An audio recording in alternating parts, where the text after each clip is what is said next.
Cuando mi propio nieto me gritó que era una vieja inútil sin dinero, supe que había llegado el momento de demostrarle lo que realmente significa tener poder en esta familia.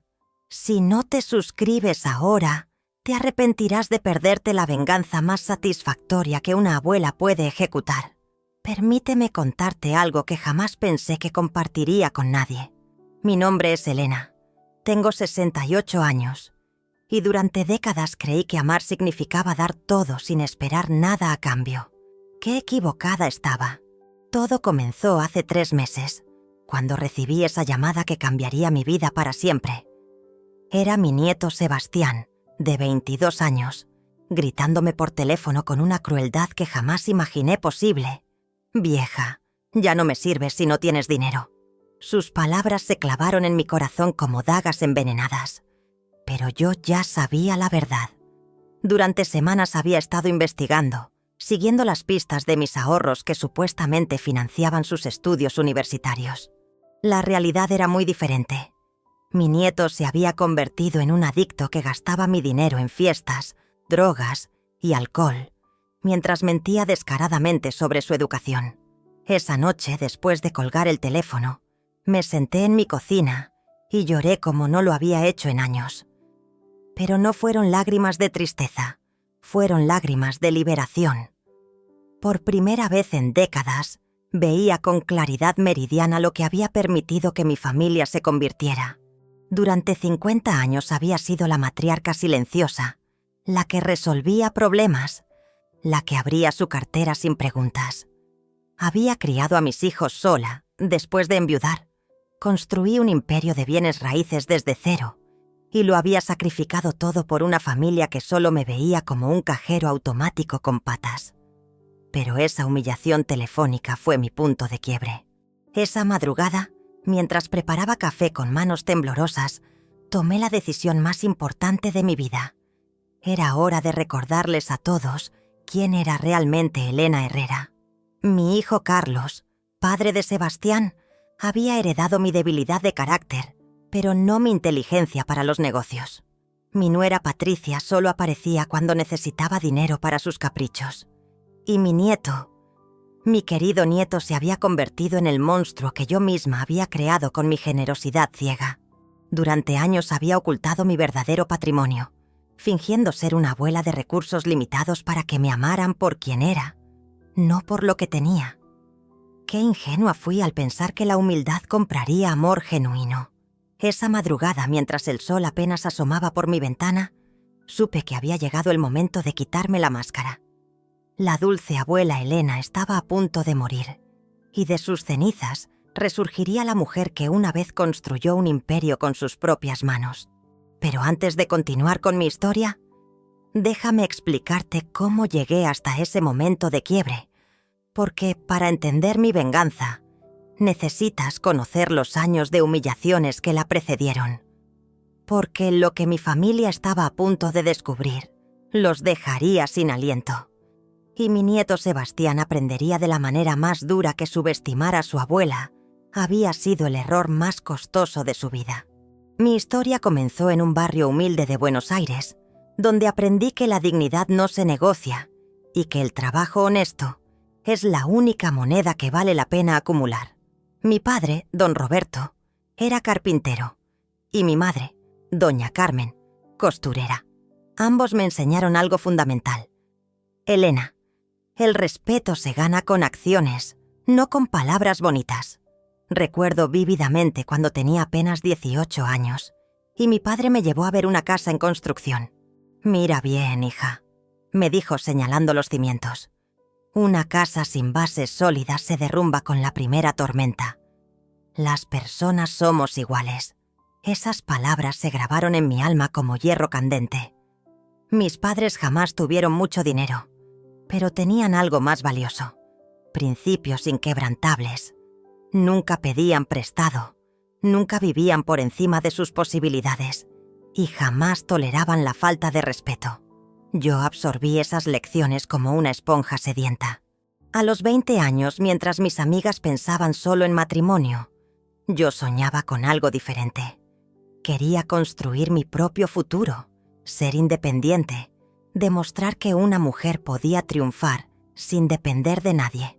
Por las mañanas trabajaba como secretaria en una inmobiliaria y por las tardes estudiaba contabilidad en una academia nocturna.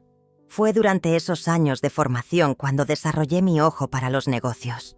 Observaba cómo los agentes vendían propiedades, escuchaba las conversaciones de los inversionistas y gradualmente comencé a entender los secretos del mercado inmobiliario. Mi jefe, don Armando, notó mi interés y comenzó a enseñarme los aspectos más profundos del negocio. «Elena», me decía mientras revisábamos contratos, «en este negocio no gana el más fuerte, sino el más inteligente. Y tú tienes algo especial. Ves oportunidades donde otros ven problemas».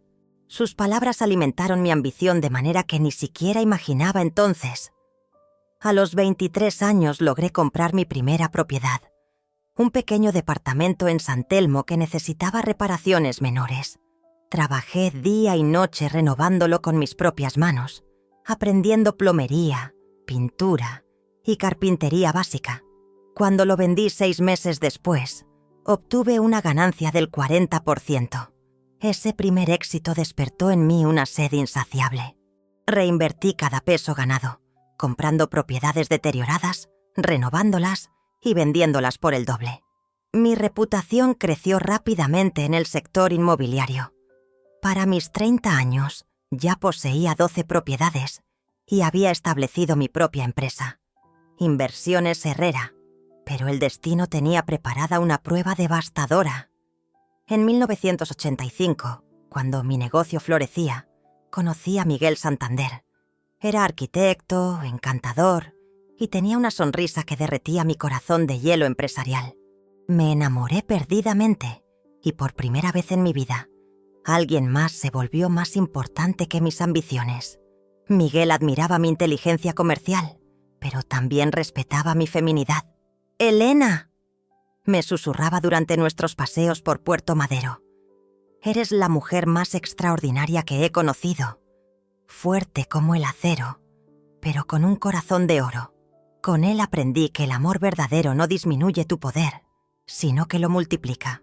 Nos casamos en 1986 y fueron los años más felices de mi existencia.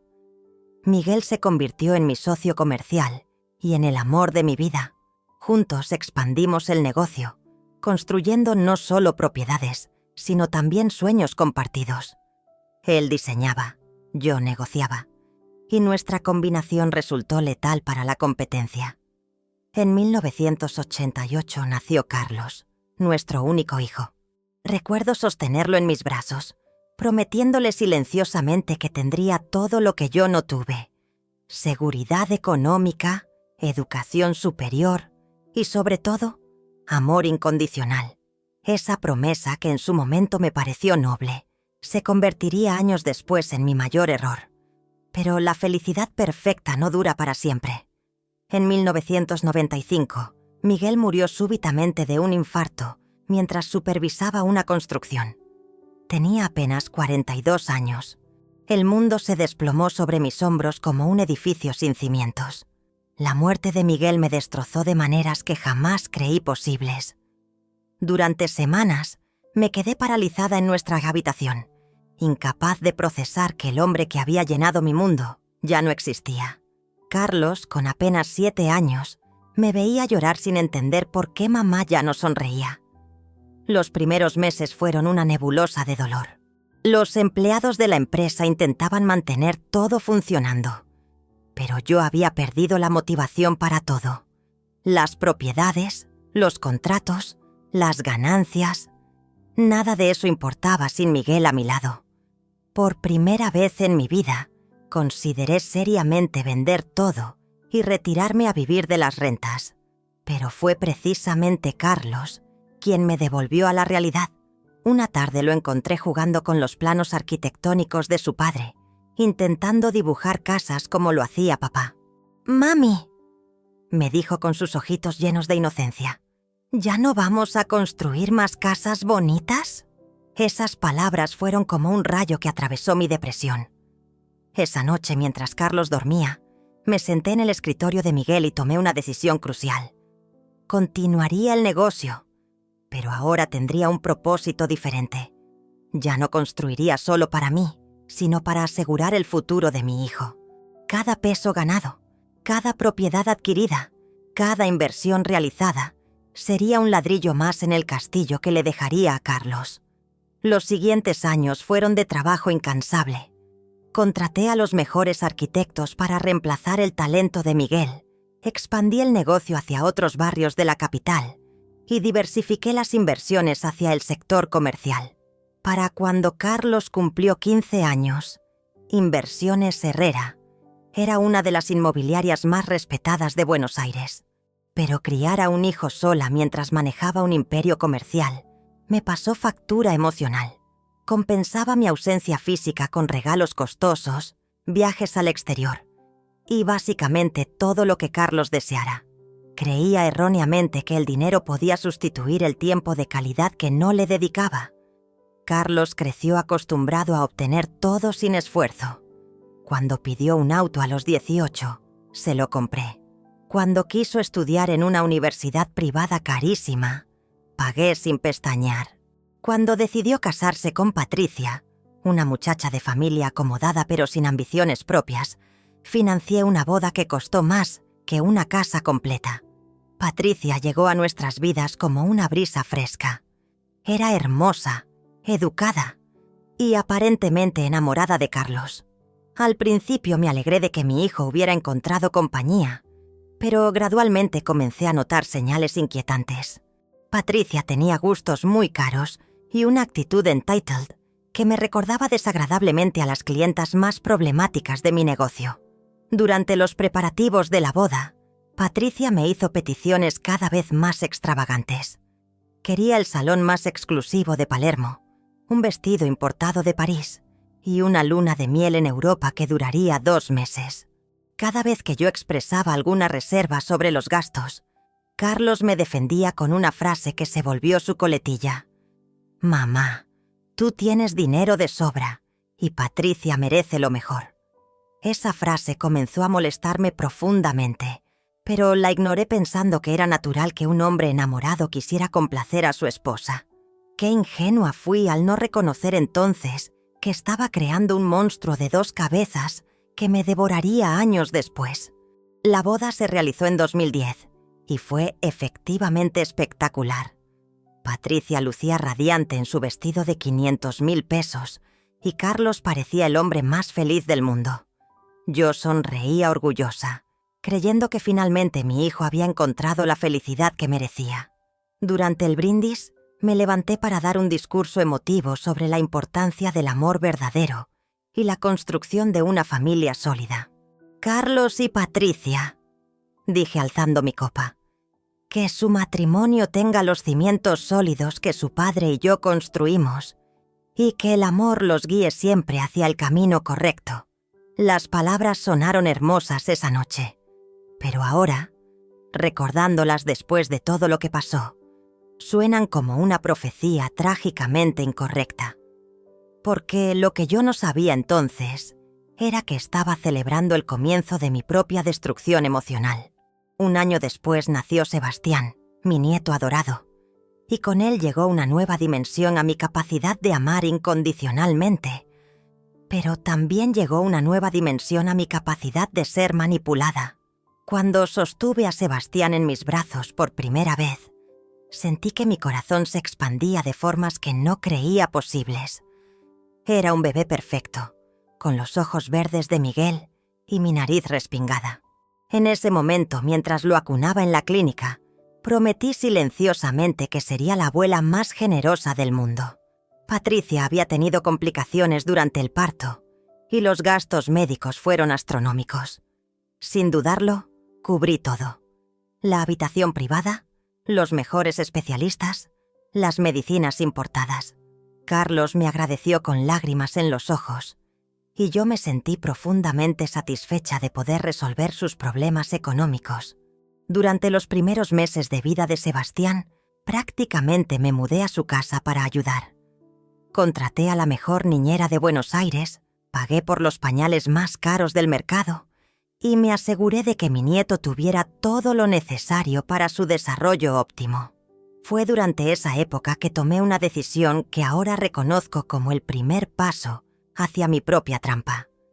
Decidí ocultar el verdadero tamaño de mi fortuna para que la familia me valorara por mi amor, no por mi billetera.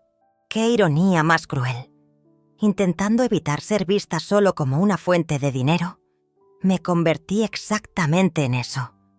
Comencé a actuar como si tuviera recursos limitados, como si cada peso que les daba fuera un sacrificio enorme. «Hijo», le decía a Carlos cuando me pedía ayuda, «tendré que ajustar mis gastos este mes, pero por Sebastián hago cualquier cosa». Creía que de esa manera apreciarían más mis contribuciones. La realidad era muy distinta. Mientras fingía limitaciones económicas, Inversiones Herrera continuaba creciendo exponencialmente. Había diversificado hacia el sector hotelero, tenía participaciones en 3 centros comerciales y mi cartera de propiedades incluía más de 50 inmuebles en zonas premium de la capital. Mis contadores me presentaban reportes mensuales que mostraban ganancias que superaban los gastos familiares por factores de 10 a 1. Pero yo mantenía la charada de ser una abuela de recursos modestos que se sacrificaba por su familia. Los primeros años de vida de Sebastián fueron mágicos. Lo llevaba al parque todos los domingos, le compraba juguetes educativos carísimos y financié las mejores guarderías bilingües. Cada sonrisa suya, cada «abuela Elena», balbuceado con su vocecita, me llenaba de una felicidad que no había experimentado desde la muerte de Miguel. Pero paralelamente, comencé a notar cambios preocupantes en Carlos y Patricia. Se habían acostumbrado tanto a mi ayuda financiera que dejaron de buscar trabajos estables. Carlos había abandonado sus estudios de ingeniería, argumentando que cuidar a Sebastián era trabajo de tiempo completo, mientras Patricia se dedicaba exclusivamente a actividades sociales y compras. Cuando Sebastián cumplió 3 años, me pidieron que financiara la compra de una casa más grande en Nordelta. «Mamá», me explicó Carlos con esa sonrisa manipuladora que había perfeccionado, «Sebastián necesita un jardín para crecer sanamente y Patricia está sufriendo mucho en este departamento pequeño». El costo era exorbitante, 2 millones de pesos, más los gastos de mudanza, decoración y el mantenimiento mensual del country.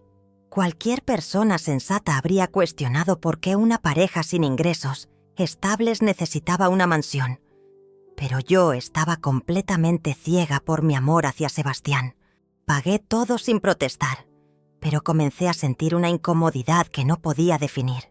Era como si cada vez que resolvía un problema económico para ellos, apareciera inmediatamente otro más costoso. La casa nueva requirió muebles importados, después un auto familiar más grande, luego clases particulares para Sebastián, y así sucesivamente. Durante las reuniones familiares en la nueva casa, yo era tratada con cariño superficial, pero notaba miradas extrañas entre Carlos y Patricia cuando pensaban que no los veía. Susurraban sobre los gastos de la abuela y hacían comentarios sobre cuánto más podría ayudarnos si quisiera. Una tarde, mientras jugaba con Sebastián en el jardín que yo había pagado, escuché una conversación entre mis hijo y nuera que me heló la sangre. Patricia le decía a Carlos: «Tu madre tiene mucho más dinero del que pretende tener. He visto las propiedades que maneja su empresa. Nos está dando migajas por lástima». Esas palabras se clavaron en mi pecho como puñales. No solo habían investigado mis finanzas a mis espaldas, sino que interpretaban mi generosidad como una especie de juego cruel. En ese momento, sosteniéndome del columpio donde Sebastián reía felizmente, comprendí que había comenzado a caminar por un sendero peligroso.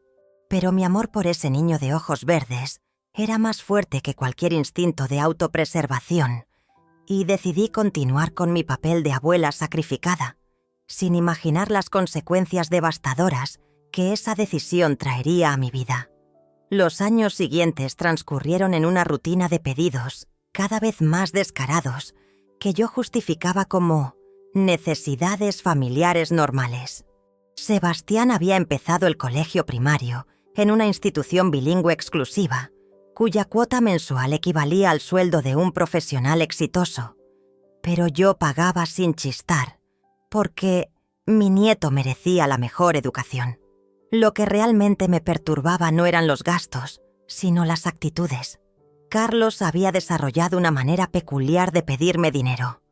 Nunca lo hacía directamente, sino que montaba elaboradas representaciones teatrales sobre sus dificultades económicas.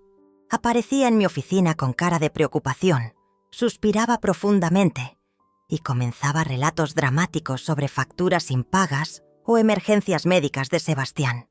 Patricia, por su parte, había perfeccionado el arte de la manipulación emocional. Durante nuestros almuerzos mensuales, me hablaba extensamente sobre lo sacrificado que era Carlos, lo difícil que resultaba mantener a Sebastián y lo agradecida que estaba por tener una suegra tan comprensiva. Sus palabras sonaban dulces, pero había algo venenoso en su tono que me generaba escalofríos. Una tarde de octubre, mientras revisaba los estados de cuenta de mis cuentas personales, descubrí algo alarmante. En los últimos 2 años había transferido a Carlos más de 3 millones de pesos, una suma que representaba casi el 20% de mis ahorros líquidos. La revelación me impactó como un martillazo en la cabeza. Decidí confrontar sutilmente la situación durante la cena de cumpleaños de Sebastián, mientras cortábamos la torta que había costado 1.000 pesos en la pastelería más cara de Palermo. Mencioné casualmente que mis gastos familiares habían aumentado considerablemente.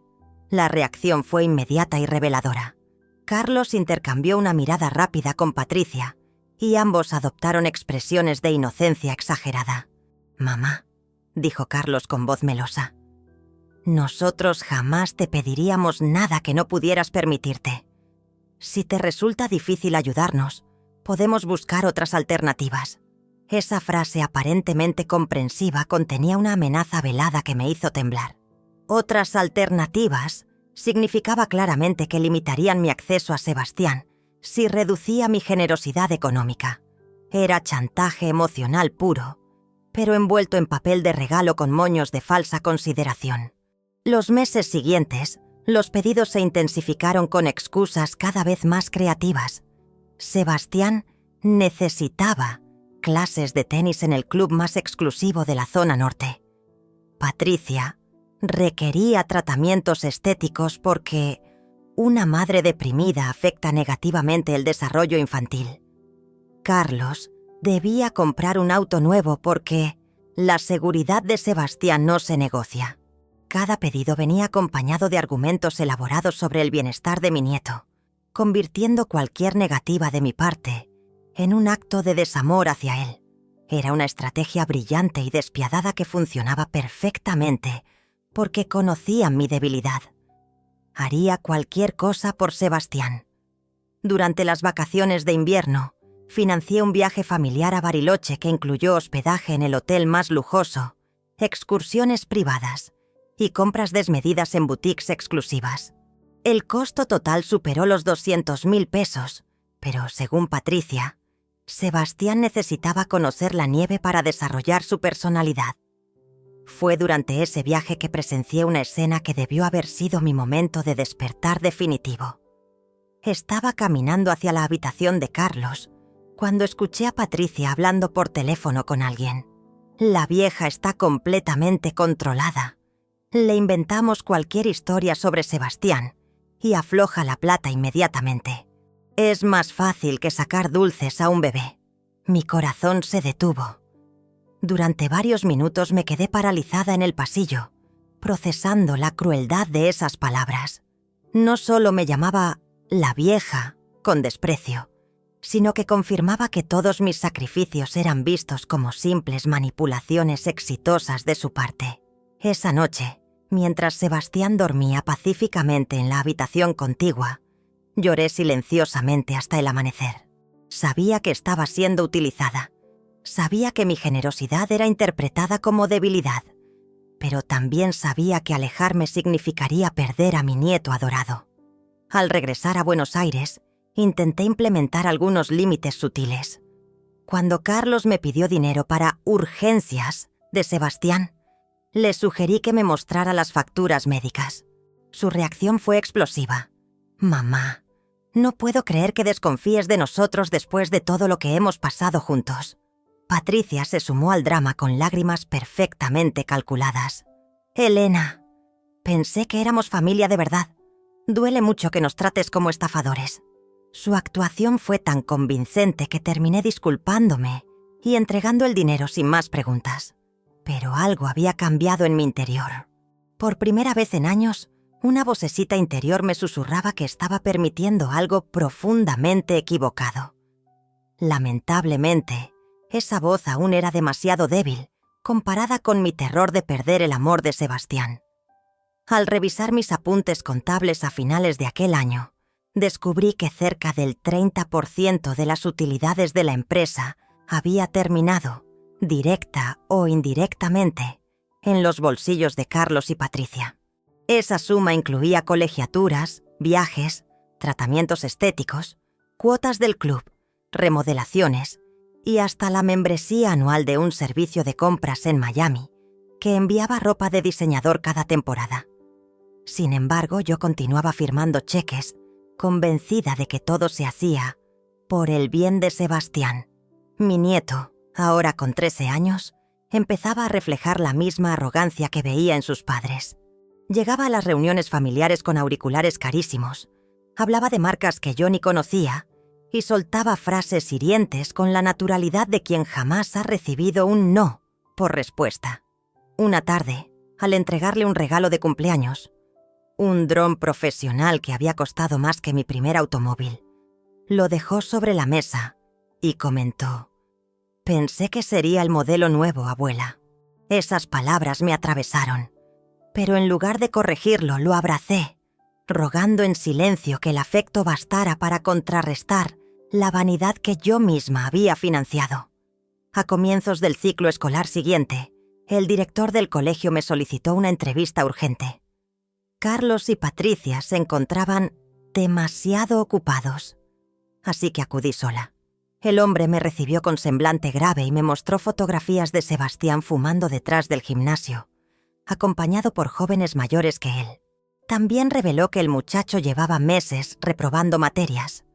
Ofreció un programa de tutorías y acompañamiento psicológico, aunque el costo era prohibitivo incluso para estándares privados. Respondí con mi frase habitual: «Haremos lo necesario». Entregué mi tarjeta de crédito sin pestañear, agradecí la discreción y salí del despacho con el corazón encogido. Al informar a la familia, Patricia fingió sorpresa y llanto, mientras Carlos montó en cólera contra el colegio por exagerar pequeños errores juveniles. Supe que, si quería proteger a Sebastián, tendría que hacerlo sin su ayuda. Contraté un pedagogo, un terapeuta y un entrenador personal. Los gastos se multiplicaron, pero yo ya operaba en modo automático. Cada problema se resolvía abriendo la cartera, como si el dinero tuviera poderes curativos. Un sábado, Sebastián llegó a mi casa para una sesión con el psicólogo. Lo noté inquieto, con la mirada vidriosa y un temblor nervioso en las manos. Cuando el especialista se retiró, descubrí en el bolsillo de la mochila varias pastillas de colores. El mundo se me vino abajo. Mi nieto, mi tesoro, estaba coqueteando con sustancias peligrosas. Llamé de inmediato a Carlos, exigiendo que viniera. Respondió con indiferencia: «Mamá, los chicos prueban cosas, no dramatices». Esa noche comprendí que la negación de mi hijo era igual de tóxica que la adicción incipiente de Sebastián. Decidí actuar por mi cuenta. Consulté con un centro de rehabilitación juvenil en las sierras de Córdoba, un lugar discreto y de altísima reputación. El programa intensivo costaba cifras astronómicas. Debía abonar 6 meses por adelantado. Sin embargo, antes de hacer la transferencia pedí a mis asesores liquidar un terreno industrial que tenía en Pilar. Era un activo que planeaba heredar a Carlos, pero ya no me importaba. El corredor de bienes raíces se sorprendió al verme ansiosa por vender debajo del valor de mercado. Yo solo pensaba en salvar a mi nieto sin escándalos. El ingreso al centro se concretó en secreto. Convencí a Sebastián con la excusa de un campamento deportivo que lo pondría en forma. Él aceptó porque el folleto prometía gimnasios de última generación y pistas de mountain bike. Patricia protestó, pero Carlos la silenció recordándole que la reputación de la familia dependía de ocultar el problema. En menos de una semana, mi amado niño estaba internado a 900 kilómetros y yo me quedé en Buenos Aires con una mezcla de culpa y esperanza. Las primeras semanas recibí informes alentadores. Sin embargo, el día que cumplía 4 semanas internado, el director terapéutico me telefoneó. Sebastián había escapado con otros 2 internos, aprovechando una salida supervisada al cine. No tardé en enterarme de que los 3 habían acabado en una fiesta clandestina en Villa Carlos Paz, consumiendo alcohol y algo peor. La policía los detuvo. Para evitar escándalos, pagué multas, abogados y un soborno disfrazado de donación al orfanato local. Todo quedó fuera de los periódicos, pero mi espíritu se resquebrajó. Al traerlo de vuelta, Sebastián me gritó que lo había secuestrado, que solo una vieja controladora podía gastarse tanta plata en un encierro que él nunca pidió. Me llamó cobarde y fracasada. Sus palabras golpeaban como látigos, cada sílaba impregnada de desprecio. Yo, temblando, respondí apenas un susurro. Lo hice porque te amo. Esa confesión pareció enfurecerlo más. Arrojó su celular contra la pared, me empujó y salió dando un portazo. En la soledad del living, comprendí por fin que mis sacrificios desmedidos habían engendrado ingratitud, crueldad y adicciones. Me senté frente al ventanal panorámico, el skyline nocturno de la ciudad difuminado por mis lágrimas, y escuché la voz de mi padre en la memoria. El respeto se gana con acciones, no con dádivas. Tardé décadas en entender la profundidad de esa verdad. Esa misma madrugada, tomé una resolución irrevocable. Ya no habría más cheques sin comprobantes, ni viajes pagados por culpa. Si quería rescatar a mi nieto, debía empezar rescatándome a mí misma. Pero antes de levantarme de ese sillón, redacté la lista completa de todo lo que había entregado a mi familia en los últimos 5 años. El número final superaba los 15 millones de pesos.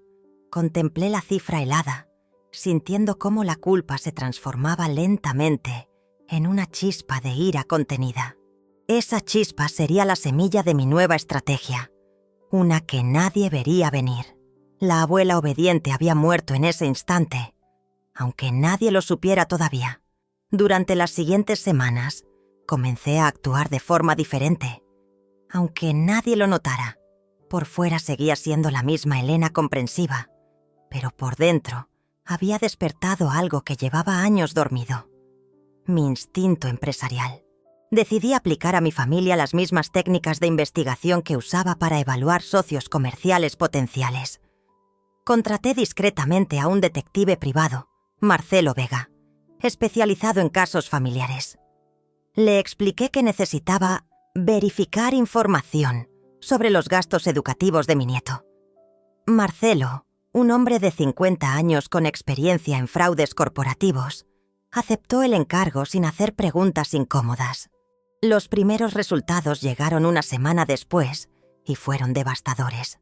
Sebastián llevaba meses faltando sistemáticamente a clases, aprovechando que yo pagaba un servicio de transporte privado que supuestamente lo llevaba y traía del colegio. En realidad, el chofer lo dejaba en un shopping cercano, donde se reunía con amigos mayores que él. Pero eso no era lo peor. Las tutorías que yo financiaba religiosamente nunca habían existido. Patricia había falsificado recibos y facturas usando el membrete de una academia que había cerrado el año anterior. Durante meses, cobró honorarios de profesores fantasma, mientras Sebastián se dedicaba a actividades que prefiero no detallar.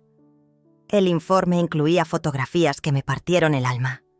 Mi nieto aparecía en fiestas nocturnas, rodeado de jóvenes con pinta de delincuentes, consumiendo sustancias que claramente no eran legales.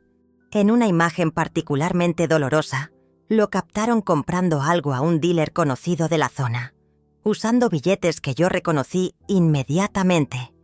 Eran de los que le había entregado esa misma semana para materiales de estudio. Marcelo también investigó las finanzas de Carlos y Patricia. Lo que descubrió superó mis peores temores. Habían abierto 3 tarjetas de crédito adicionales usando mi aval sin mi conocimiento, acumulando deudas por más de 2 millones de pesos en casinos online, apuestas deportivas y compras compulsivas. La pareja había desarrollado un sistema sofisticado de mentiras. Cuando Carlos me pedía dinero para gastos médicos de Sebastián, en realidad cubría pérdidas en casas de juego clandestinas. Cuando Patricia lloraba por tratamientos psicológicos urgentes, el dinero terminaba en spas de lujo y cirugías estéticas que ocultaba cuidadosamente. Una revelación particularmente cruel fue descubrir que habían vendido varios de los regalos caros que yo le había dado a Sebastián. El reloj Rolex de sus 15 años, la bicicleta profesional, incluso la computadora de última generación, habían terminado en casas de empeño para financiar sus vicios. El detective me mostró grabaciones de audio obtenidas legalmente en lugares públicos. En una de ellas, Patricia le contaba a una amiga: «Elena es una idiota sentimental. Le inventamos cualquier drama sobre Sebastián y suelta la guita como máquina tragamonedas. Tendríamos que escribir un manual de manipulación emocional». Carlos aparecía en otra grabación, hablando con un apostador. «Mi vieja tiene propiedades por toda la ciudad. Si me apuras mucho, puedo inventar una emergencia médica y sacarle otros 500.000. Ella jamás diría que no, si cree que es por su nieto adorado». Cada revelación era como recibir puñaladas, pero también alimentaba una determinación férrea que no sentía desde mis primeros años como empresaria. Me levantaba cada mañana con la cabeza más clara, los objetivos más definidos. Decidí verificar personalmente algunas de las informaciones. Una tarde seguí discretamente a Sebastián cuando supuestamente iba a clases de apoyo. Lo vi entrar a un bar de mala muerte en San Telmo, donde se reunió con muchachos que claramente no estudiaban en colegios privados. Los observé durante 2 horas, tomando nota de cada detalle. Cuando Sebastián regresó a casa esa noche, me recibió con su sonrisa falsa habitual. «Abuela, las matemáticas están mejorando mucho gracias a las clases extra que me pagas. El profesor dice que soy muy inteligente». Mientras hablaba, sus pupilas dilatadas y el temblor en sus manos confirmaban todo lo que ya sabía. Le seguí el juego. «Me alegra mucho, tesoro. Por cierto, ¿podrías darme el teléfono del profesor? Me gustaría agradecerle personalmente». La expresión de pánico que cruzó su rostro fue la confirmación final que necesitaba. Esa misma semana, Carlos apareció en mi oficina con su actuación habitual. «Mamá», comenzó con voz quebrada, «Sebastián necesita un tratamiento dental urgente. Se cayó en educación física y se lastimó varios dientes. El especialista dice que si no actuamos rápido, puede perder piezas permanentes». Mientras hablaba, yo recordaba las fotografías del detective donde Sebastián aparecía perfectamente sano, sonriendo sin problemas dentales visibles. «Por supuesto, hijo», respondí con calma, «pero necesito hablar directamente con el odontólogo para entender el tratamiento». La cara de Carlos se descompuso momentáneamente antes de recuperar la compostura. «Es que es muy difícil conseguir turno con él, pero si me das el dinero ahora, yo me encargo de coordinar todo». En ese momento supe que había llegado el límite. No solo me estaban robando sistemáticamente, sino que habían perdido hasta el mínimo respeto por mi inteligencia. Me veían como una anciana senil a la que podían engañar indefinidamente con mentiras cada vez más elaboradas. Esa noche, sola en mi departamento, tomé la decisión más importante de los últimos años. Ya no sería la víctima silenciosa de sus manipulaciones. Era hora de recordarles a todos que Elena Herrera no había construido un imperio siendo ingenua, y que subestimar mi inteligencia sería el error más caro de sus vidas. La guerra había comenzado, aunque ellos aún no lo sabían. La transformación no ocurrió de la noche a la mañana, pero cada día que pasaba, me sentía más como la mujer que había sido antes de convertirme en esclava de mi propia generosidad. Comencé a levantarme a las 5 de la mañana, como en mis mejores épocas empresariales, y dediqué las primeras horas del día a planificar meticulosamente cada movimiento. Mi primer paso fue reunir toda la documentación legal de las propiedades e inversiones que había puesto a nombre de Carlos por motivos fiscales. Durante años había justificado estas transferencias como estrategias para reducir impuestos, pero ahora comprendía que había regalado mi seguridad económica a cambio de nada. Solicité una cita con Rodrigo Maldonado, el abogado especialista en derecho sucesorio más temido de Buenos Aires. Rodrigo había sido compañero universitario de Miguel y conocía perfectamente los entresijos de mi patrimonio. Cuando le expliqué la situación, sus ojos se llenaron de indignación. «Elena», me dijo golpeando el escritorio, «lo que me describís es abuso económico familiar sistemático. Tenés bases legales sólidas para recuperar todo lo que te corresponde». Durante 3 horas repasamos cada transferencia, cada documento, cada firma. El panorama legal era más favorable de lo que imaginaba. Paralelamente comencé a estudiar los hábitos de mi familia con la precisión de un científico. Instalé cámaras de seguridad adicionales en mi propia casa, argumentando que los barrios ya no eran seguros como antes. Nadie sospechó que el verdadero objetivo era registrar sus conversaciones cuando me visitaban. Las grabaciones confirmaron mis peores sospechas. Carlos y Patricia llegaban a mi casa y mientras yo preparaba café en la cocina, planificaban entre susurros sus próximas mentiras. En una grabación particularmente reveladora, Patricia le decía a Carlos: «Decile que Sebastián necesita un curso de inglés intensivo en Estados Unidos. Con eso podemos sacar al menos $100.000.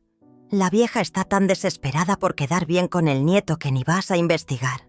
También documenté sistemáticamente cada pedido de dinero con fechas, montos y justificaciones.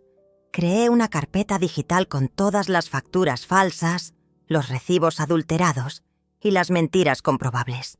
Era como armar un rompecabezas macabro, donde cada pieza revelaba una traición más profunda. Mi estrategia incluía un elemento psicológico crucial: seguir actuando como la abuela ingenua mientras recopilaba evidencias. Cuando Carlos me pidió dinero para reparaciones urgentes en la casa, le entregué el efectivo con mi sonrisa habitual, pero esa misma tarde conduje hasta Nordelta para verificar la veracidad de su historia. La casa estaba en perfecto estado. No había obras, no había obreros, no había nada que justificara los 200.000 pesos que acababa de entregarle. Tomé fotografías detalladas desde todos los ángulos y las agregué a mi archivo de evidencias. El detective Marcelo continuaba proporcionándome informes semanales cada vez más comprometedores. Descubrimos que Sebastián había desarrollado una rutina fija. Recibía dinero mío para gastos educativos. Lo cambiaba por sustancias en el mismo bar de San Telmo y después las revendía a precios inflados en fiestas de chicos ricos de zona norte. Mi nieto, el tesoro por el cual había sacrificado todo, se había convertido en un dealer juvenil que usaba mi dinero como capital inicial para sus negocios ilegales. La ironía era tan cruel que algunas noches me despertaba riendo amargamente en la oscuridad. Pero la revelación más dolorosa llegó cuando Marcelo logró acceder a las comunicaciones privadas de Patricia. Durante meses, había estado contactando a inmobiliarias para tasar mis propiedades, usando fotografías que tomaba discretamente durante nuestras visitas familiares. Su plan era convencer a Carlos de que me declararan incapaz mental para administrar mis bienes. Los mensajes eran escalofriantes. La vieja está perdiendo lucidez. Siempre olvida conversaciones y repite las mismas historias. Podríamos argumentar demencia senil y conseguir la tutela legal de su patrimonio. Patricia había consultado con abogados inescrupulosos sobre los procedimientos para internar personas mayores contra su voluntad. Esa información despertó en mí una furia helada que no había experimentado jamás. No se conformaban con robarme el dinero. Querían robarme también la libertad y la dignidad. Planeaban encerrarme en un geriátrico mientras ellos disfrutaban de mi fortuna. Decidí acelerar mis preparativos.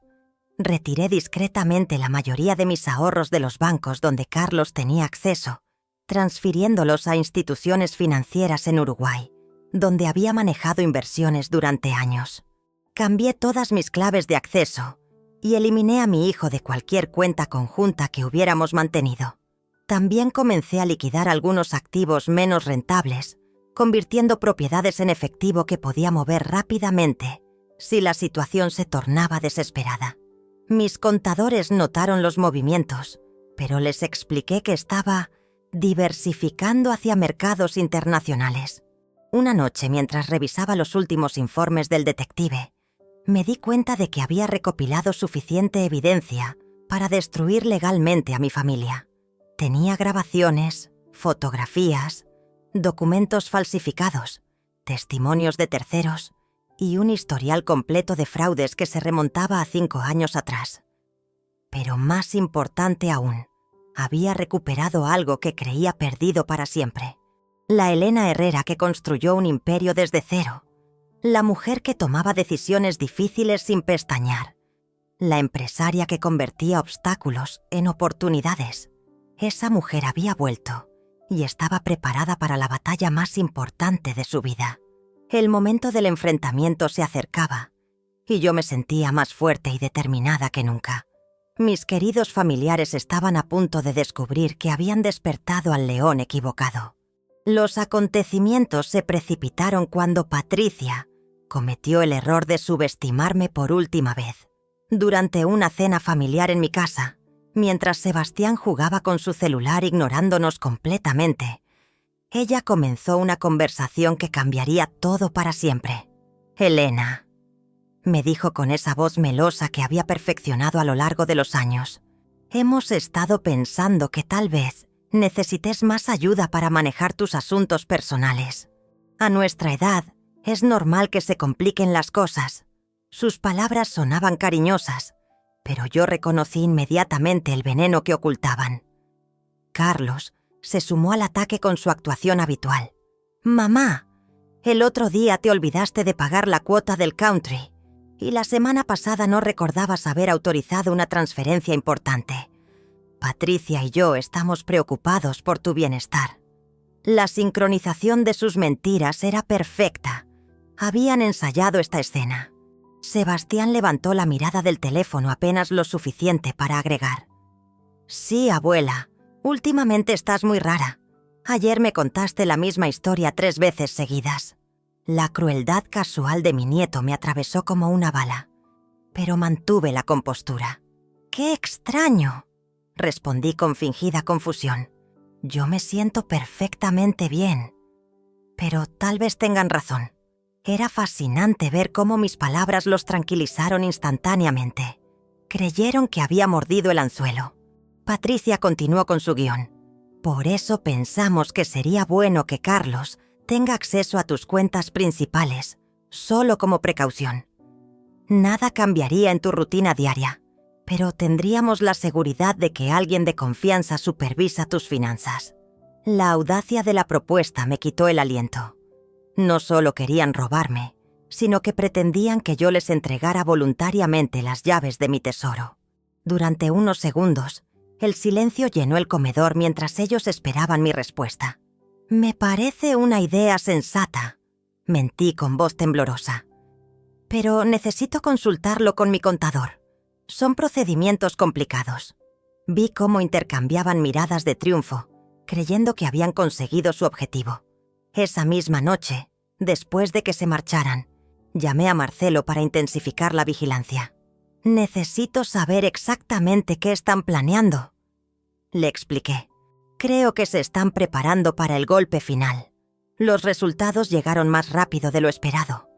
Marcelo había logrado infiltrar a un informante en el círculo social de Patricia quien reveló detalles escalofriantes del plan maestro. La pareja había contactado con un médico corrupto, dispuesto a diagnosticar deterioro cognitivo severo, a cambio de una suma considerable. También habían consultado con 3 geriátricos diferentes, evaluando cuál ofrecía las mejores condiciones para mantenerme cómoda pero controlada. Patricia había visitado personalmente estas instituciones, preguntando sobre políticas de visitas, medicación psiquiátrica y procedimientos para impedir que los pacientes escaparan. Pero lo más perturbador era el cronograma. Planeaban ejecutar su golpe durante mi cumpleaños número 70, aprovechando que toda la familia extendida estaría presente. La idea era crear un incidente donde yo apareciera confundida o agresiva, proporcionando el pretexto perfecto para la intervención médica inmediata. Marcelo me mostró fotografías de Patricia reuniéndose con el médico corrupto en un café de Recoleta.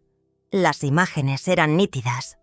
Ella entregándole un sobre abultado, mientras él le mostraba documentos que claramente eran diagnósticos falsos, preparados con anticipación. Sebastián también tenía un papel asignado en este teatro macabro.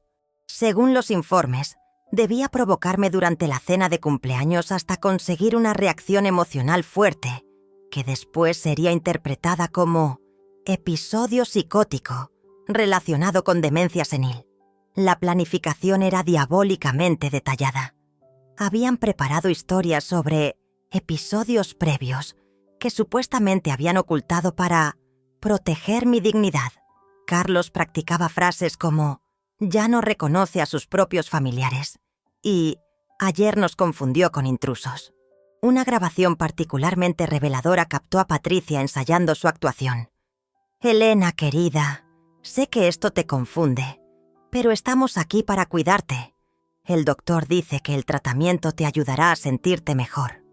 Su voz sonaba perfectamente convincente, mezclando falsa compasión con autoridad médica. Descubrí también que habían comenzado a vender mis pertenencias más valiosas. El juego de joyas que Miguel me había regalado para nuestro 10º aniversario había desaparecido de mi caja fuerte, reemplazado por imitaciones baratas que esperaban que no notara. Mis primeras ediciones de libros de arte, colecciones que había atesorado durante décadas, estaban siendo vendidas discretamente en casas de subastas exclusivas. Patricia había falsificado mi firma en los documentos de autenticidad, usando como referencia cartas viejas que guardaba en mi escritorio. La revelación final llegó cuando Marcelo interceptó una conversación telefónica entre Carlos y un tasador inmobiliario. Mi hijo había programado una evaluación completa de todas mis propiedades para la semana siguiente a mi cumpleaños, anticipando que para entonces ya tendría control legal total sobre mi patrimonio. «Una vez que esté internada», le decía al tasador, «necesitaremos liquidar rápidamente algunos activos para cubrir los gastos médicos. Preferimos vendedores discretos que no hagan preguntas incómodas sobre la situación familiar».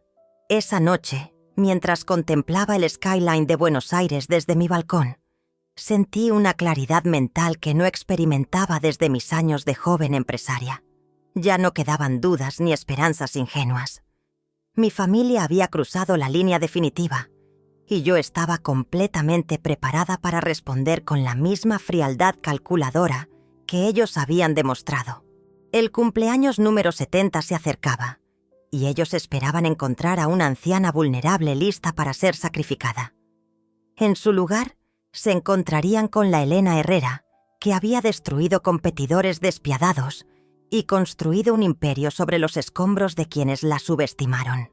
La cacería había terminado. Ahora comenzaría la ejecución. La semana previa a mi cumpleaños se convirtió en la más intensa de mi vida desde los primeros días de Inversiones Herrera. Cada mañana despertaba con la precisión de un reloj suizo, ejecutando movimientos que había planificado meticulosamente durante meses de preparación silenciosa. Mi primera acción fue convocar una reunión extraordinaria con el directorio completo de mi empresa. Llegué a la oficina corporativa vestida con el traje sastre azul marino que había usado en mis negociaciones más importantes el mismo que llevaba cuando cerré mi primer contrato millonario, hace décadas. «Señores», anuncié mientras distribuía carpetas selladas a cada miembro presente, «he tomado decisiones estratégicas que entrarán en vigencia inmediata». Los 5 directores, hombres que me respetaban profundamente por mi trayectoria empresarial, abrieron los documentos con expresiones de sorpresa creciente. Las carpetas contenían la reestructuración completa de la compañía. Había creado un fideicomiso blindado, donde el 80% de mis acciones quedaban protegidas bajo administración profesional externa. Carlos, quien figuraba como heredero directo en documentos anteriores, se encontraría con que su herencia potencial se había reducido a una participación simbólica del 5%. «Efectivo inmediato», expliqué con la autoridad que no había usado en años. «Quiero que retiren mi nombre de cualquier cuenta donde mi hijo tenga acceso. Cambien todas las claves de seguridad y notifiquen a nuestros bancos que Carlos Santander ya no está autorizado para realizar consultas sobre mis inversiones». El director financiero, un hombre de 60 años que había trabajado conmigo durante 2 décadas, levantó la mano tímidamente. «Señora Herrera, estos cambios son bastante drásticos. ¿Puedo preguntar qué ha motivado estas decisiones?» Mi respuesta fue directa y helada. «Mi familia ha demostrado ser incapaz de manejar responsablemente los recursos que les he proporcionado. Prefiero asegurar el futuro de esta empresa antes de que sus malas decisiones la comprometan». No necesité explicar más. Todos conocían los rumores sobre los problemas de Carlos. Paralelamente, me reuní con 3 estudios jurídicos diferentes para triangular estrategias legales. Cada bufete recibió una porción específica de información, evitando que cualquier abogado individual tuviera el panorama completo de mis movimientos. El primer estudio se encargó de redactar un testamento completamente nuevo, donde establecía fundaciones benéficas como principales beneficiarias. El segundo preparó documentos de protección patrimonial que blindaban mis propiedades contra embargos o reclamos familiares. El tercero elaboró una demanda civil por fraude y estafa que podría presentar en cualquier momento. También contraté un equipo de auditores forenses para examinar todas las transacciones que había realizado a favor de mi familia durante los últimos 5 años. Su objetivo era documentar legalmente cada peso transferido, estableciendo patrones de abuso económico que servirían como evidencia irrefutable en tribunales. Los resultados de la auditoría superaron mis propias estimaciones. El monto total entregado a Carlos, Patricia y Sebastián ascendía a 23 millones de pesos, cifra que representaba casi el 40% de mi patrimonio líquido.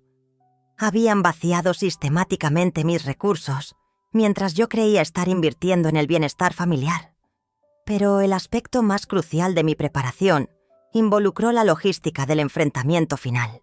Reservé el salón privado del Hotel Alvear Palace para mi celebración de cumpleaños, el mismo lugar donde Miguel y yo habíamos celebrado nuestro 20º aniversario de matrimonio. El simbolismo era deliberado. Quería que el fantasma de mi esposo presenciara cómo defendía el legado que habíamos construido juntos. Contraté un servicio de seguridad discreto, exmilitares especializados en protección ejecutiva que se harían pasar por personal del hotel. Su función real sería impedir que alguien abandonara el salón una vez comenzara mi presentación, garantizando que todos escucharan cada palabra de lo que tenía que decir. También organicé la presencia de un notario público y 2 escribanos, oficialmente para formalizar algunos trámites de herencia durante la celebración. En realidad, estaban allí para autenticar legalmente cada documento que pensaba presentar, convirtiendo la cena de cumpleaños en un acto jurídico formal con validez legal plena. El detective Marcelo recibió instrucciones específicas para esa noche crucial. Él y su equipo instalarían equipos de grabación profesional en todo el salón, capturando cada conversación, cada reacción, cada confesión que pudiera emerger durante el desarrollo de los acontecimientos. 3 días antes del evento, Patricia me visitó con una actuación particularmente elaborada. Llegó con flores caras y una sonrisa radiante, preguntando sobre los detalles finales de mi cumpleaños. «Elena, querida», me dijo mientras fingía organizar las flores. «Espero que esta celebración sea realmente memorable para ti». Sus palabras contenían una ironía que ella no podía imaginar. «Oh, Patricia», respondí con mi mejor sonrisa de abuela ingenua. «Tengo la certeza de que será una noche que ninguno de nosotros olvidará jamás». La confianza en mi voz la tranquilizó completamente. Carlos apareció al día siguiente con Sebastián, supuestamente para coordinar el regalo familiar. Mi nieto lucía especialmente arrogante, usando ropa de marca que yo había financiado indirectamente a través de sus gastos educativos falsos. «Abuela», me dijo con esa sonrisa manipuladora que había heredado de sus padres, «papá y mamá prepararon algo muy especial para tu cumpleaños. Dicen que va a cambiar tu vida completamente». La crueldad inconsciente de sus palabras me provocó un escalofrío de anticipación. Durante esos días finales, practiqué frente al espejo los discursos que tenía preparados. Cada frase había sido pulida hasta la perfección, cada pausa calculada para máximo impacto emocional. No sería una explosión de ira descontrolada, sino una ejecución fría y metódica de justicia familiar. La noche anterior al cumpleaños, me acosté temprano después de revisar por última vez todos los documentos que presentaría. En la mesita de luz tenía una fotografía de Miguel tomada durante nuestros años dorados, cuando construíamos el futuro con optimismo infinito. «Mañana, amor mío», le susurré a la imagen, «voy a demostrar que la mujer de la que te enamoraste sigue viva y que nadie, absolutamente nadie, puede destruir lo que construimos juntos sin pagar las consecuencias». El amanecer del día decisivo me encontró completamente preparada para la batalla más importante de mi vida. El día de mi 70º cumpleaños amaneció con un cielo despejado que contrastaba irónicamente con la tormenta que se avecinaba. Me levanté antes del alba, como había hecho durante los últimos meses, pero esta vez con la serenidad de quien está a punto de cerrar el capítulo más doloroso de su vida. Seleccioné cuidadosamente mi vestimenta. El vestido negro de Chanel que Miguel me había regalado para nuestro último aniversario juntos, complementado con las perlas auténticas que heredé de mi madre. Quería que mi apariencia transmitiera elegancia y autoridad inquebrantables, no la imagen de una anciana vulnerable que habían construido en sus mentes. Mientras desayunaba en silencio, recibí la confirmación final de Marcelo. Todo estaba en posición. Las cámaras ocultas funcionaban perfectamente. El equipo de seguridad había tomado sus puestos discretos y los notarios llegarían exactamente a las 9 de la noche, 30 minutos después del inicio oficial de la celebración. A media mañana Carlos llamó con voz artificialmente alegre. «Mamá, ¿cómo está la cumpleañera? Esperamos que tengas un día relajado antes de esta noche». Su tono paternalista me resultó particularmente repugnante, considerando lo que yo sabía sobre sus verdaderas intenciones. «Estoy perfecta, hijo», respondí con dulzura calculada, ansiosa por reunirme con toda la familia. Tengo algunas sorpresas preparadas que estoy segura de que van a apreciar enormemente. La confianza en mi voz pareció tranquilizarlo completamente. Durante la tarde supervisé personalmente los últimos preparativos en el hotel. El salón lucía espectacular, decorado con orquídeas blancas y velas aromáticas que creaban una atmósfera de celebración íntima. Nadie podría sospechar que estaba diseñado como el escenario perfecto para un ajuste de cuentas familiar. Patricia llegó temprano, como había anticipado, supuestamente para ayudar con los detalles finales. La observé examinar discretamente el espacio, probablemente calculando dónde ejecutar su performance teatral de la noche. Sus movimientos nerviosos confirmaban que el momento decisivo se acercaba. «Elena», me dijo mientras fingía ajustar los centros de mesa, «espero que esta noche puedas relajarte completamente. Carlos y yo hemos hablado mucho sobre tu bienestar últimamente». Sus palabras sonaban cariñosas, pero yo detectaba la amenaza subyacente con perfecta claridad. Los invitados comenzaron a llegar puntualmente a las 8.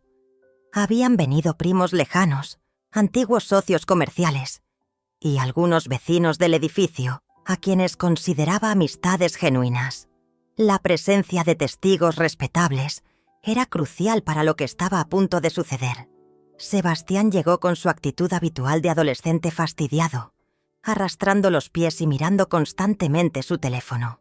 Llevaba puesta una camisa cara que yo había pagado indirectamente, y su expresión de aburrimiento supremo me confirmó que consideraba mi cumpleaños una obligación molesta, más que una celebración familiar.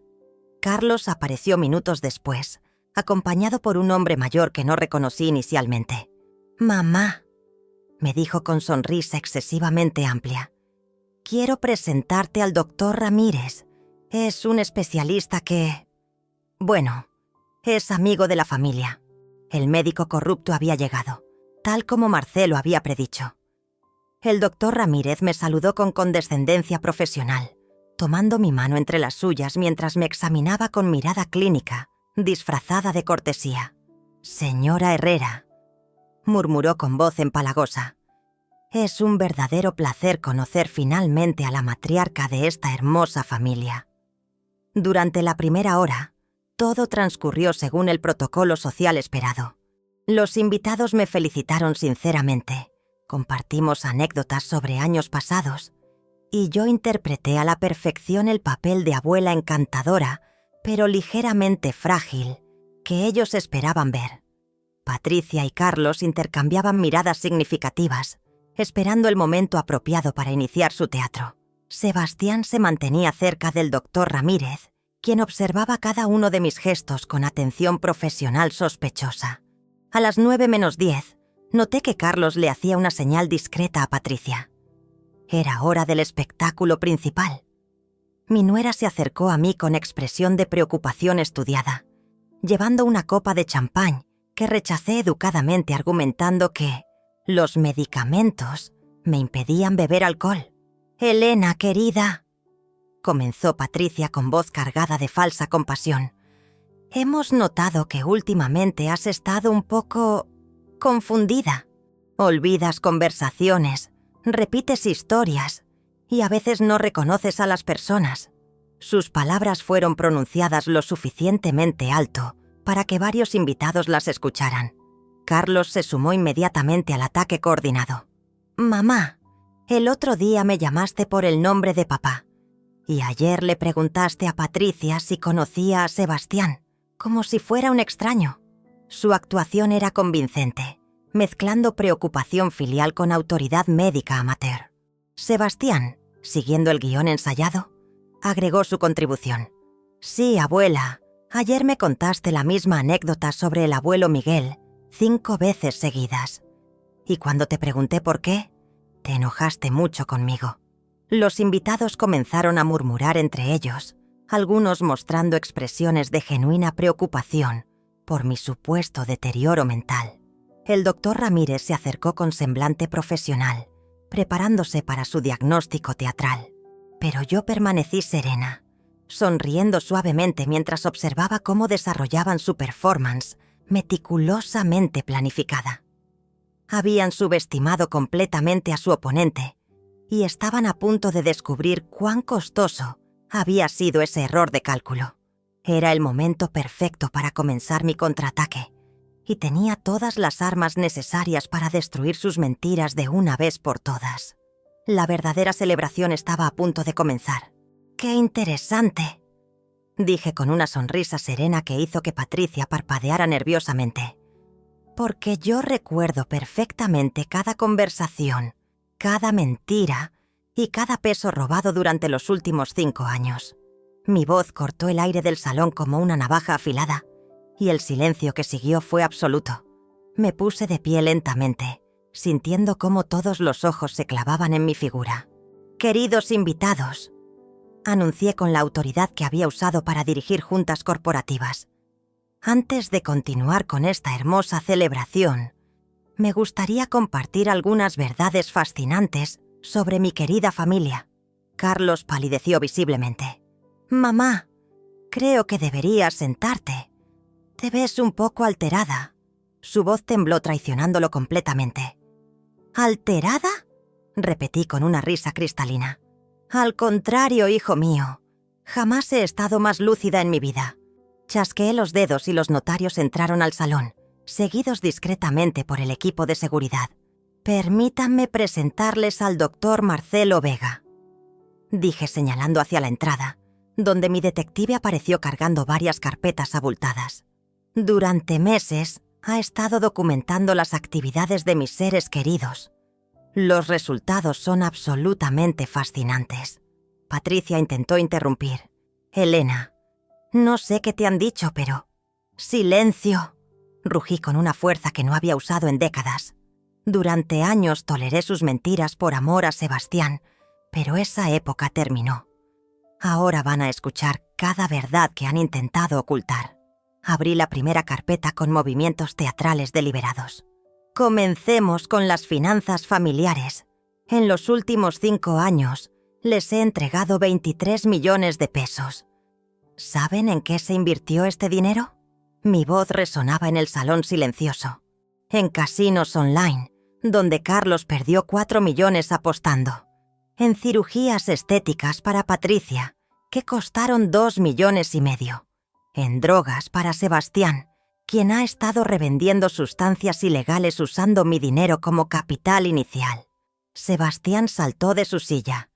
«Eso es mentira. Abuela, estás loca». «¿Loca?», sonreí mostrando una fotografía ampliada. «Esta imagen te muestra comprando cocaína en un bar de San Telmo, con billetes que yo te di supuestamente para libros universitarios. ¿Quieres que muestre el video completo a todos los presentes?». El rostro de mi nieto se desplomó como un castillo de naipes. Los invitados murmuraban horrorizados, algunos comenzando a levantarse para marcharse. «No se muevan», ordené con autoridad absoluta. «Aún no he terminado. Patricia, querida nuera, háblanos sobre tus planes para internarme en un geriátrico. O mejor aún», saqué una grabación digital. «Escuchemos tu conversación con el doctor Ramírez aquí presente». Presioné el botón de reproducción. La voz de Patricia llenó el salón. «La vieja está perdiendo lucidez. Siempre olvida conversaciones y repite las mismas historias. Podríamos argumentar demencia senil y conseguir la tutela legal de su patrimonio».